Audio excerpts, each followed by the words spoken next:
Hello and welcome to the MMA Live Chat Show. I'm Rich Davie and it's Thursday, November 13th, 2014.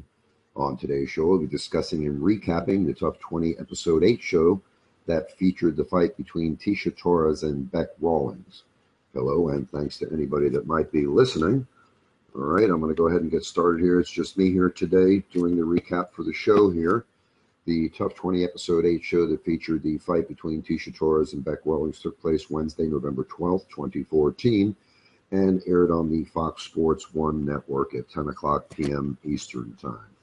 Tecia Torres got a second chance in the tournament after being eliminated in round one since Justine Kish was eliminated due to an injury.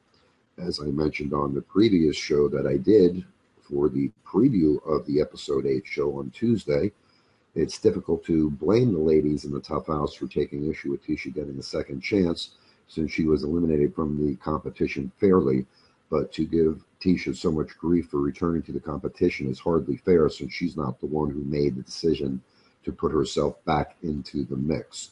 But I doubt that any of the ladies who have an issue with Tecia returning would vent their frustrations at where they should be directed, and that would be no other than the big man himself, DFW.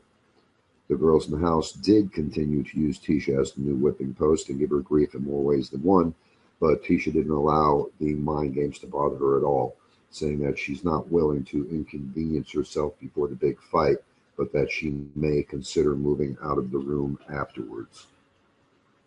Not only did the girls have an issue with Tecia and give her some grief, they continue to have a problem with Heather Clark as well, but I'll briefly speak about that at the end of the show. Okay, taking a look at the two ladies fighting in Episode 8. Tecia Torres is 24 years old, hails from the USA. She has a record of 4 wins and no losses and was ranked number 3 in the first episode of the season. Tecia was expected to win her initial fight in the TUF Octagon, and many fans have her as one of the favorites to win this season of TUF. But as I mentioned a moment ago, after being eliminated, DFW decided to put her back in the competition since Justine Kish was eliminated due to an injury, and she was ranked number 3 in the first season. Tecia Torres has 4 wins by decision, which include wins over 3 of the ladies that are now in the UFC, Felice Herrig, Rose Namajunas, and Paige Van Zandt, and all of those fights took place in 2013. Tecia Torres also has 7 fights as an amateur fighter, all of which are wins as well, 5 by way of decision, 1 by TKO, and 1 by submission due to rear naked choke. No matter how you look at all of Tecia's MMA fights, she's got an impressive record of 11 wins and no losses, which, nobody can really sneeze at that. That's very impressive indeed. All right, let's move on now to Bec Rawlings. Bec Rawlings is 25 years old and hails from Australia. She has a record of 5 wins and 3 losses and was ranked number 8 in the first episode of the season. Bec has more professional MMA fights and wins to her credit than Tecia Torres does. But as I mentioned on the preview show, looking at the initial rankings, you'd have to pick Tecia Torres as the favorite going to this matchup, especially with that 11-0 record of hers throughout her entire MMA career. Bec Rawlings has 1 win by KO, 3 wins by submission, and 1 by way of decision. In her loss column, Bec has 3 losses on her professional record, 2 by decision, which is to Carla Esparza, and 1 by way of KO due to head kick, which was her first professional MMA bout when she got started in the MMA game. Okay, I went out on a limb in this dog, and that was Bec Rawlings to get the win by decision, as I've been known to do that from time to time. Bec was the taller and larger fighter, and I thought that might be an advantage for her if she managed to be able to fight from the outside and outpoint Tecia. But I also thought that the injury that Tecia Torres was complaining in her initial loss to the number 14 ranked fighter in the house would be a bigger factor than it apparently was. After seeing how Tecia performed in round 1, I'm not completely convinced that the injury was a factor in her loss the first time around, and that was in the first fight of the season of TUF 20.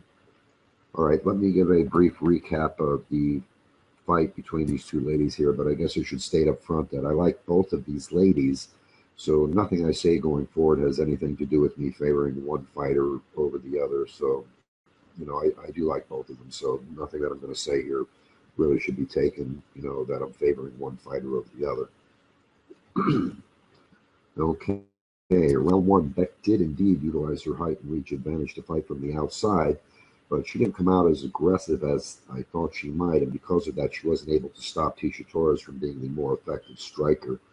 Tecia was clearly the faster of the two fighters, and she was able to get inside and score and back out at will to avoid the damage.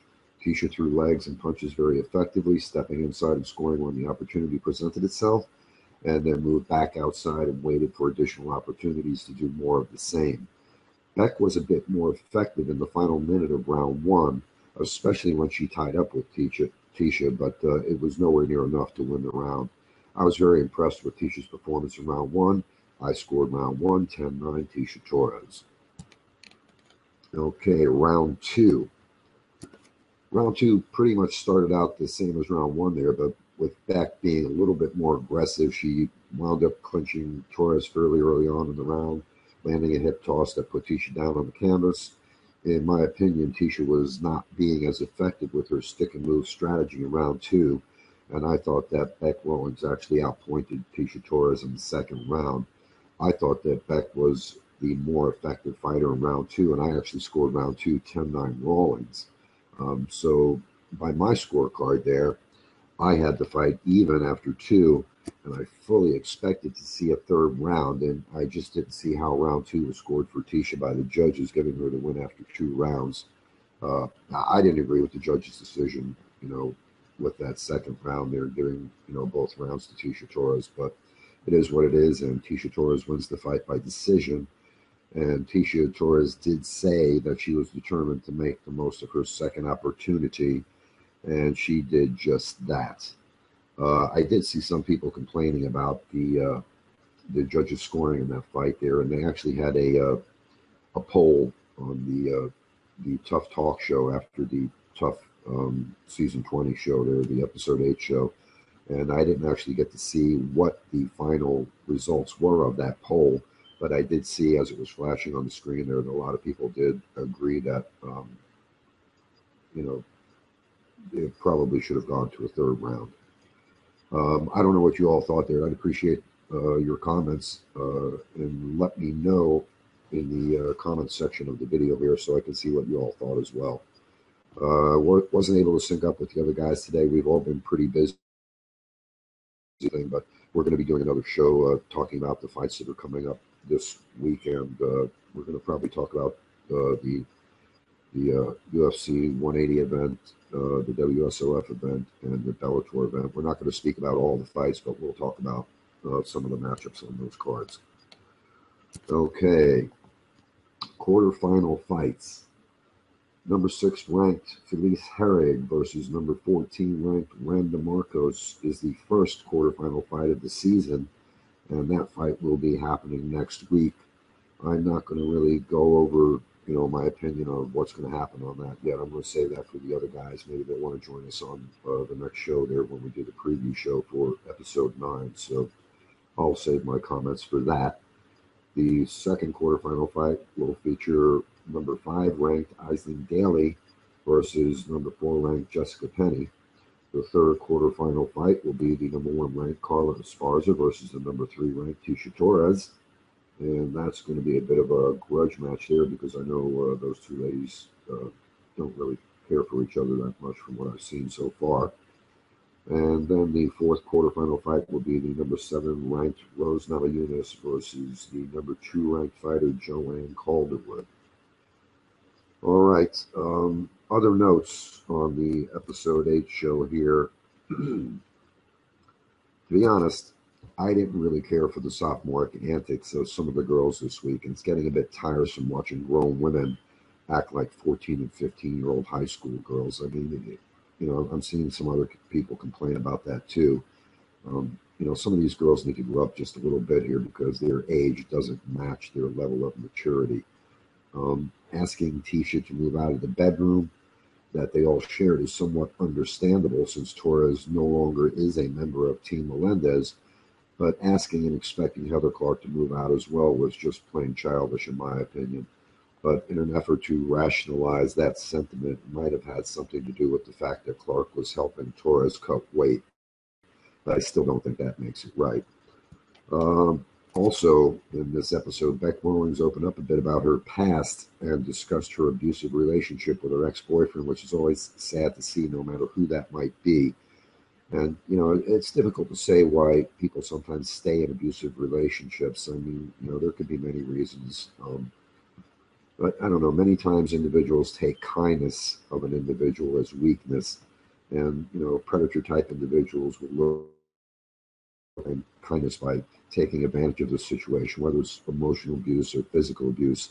But typically it's both emotional and physical abuse, as they typically go hand in hand from individuals who have the need to control and diminish another person's worth, because, you know, basically that's what the abuse is all about. It's about people who want to be in control over other people, and they just want to dominate whoever that might be that they're with.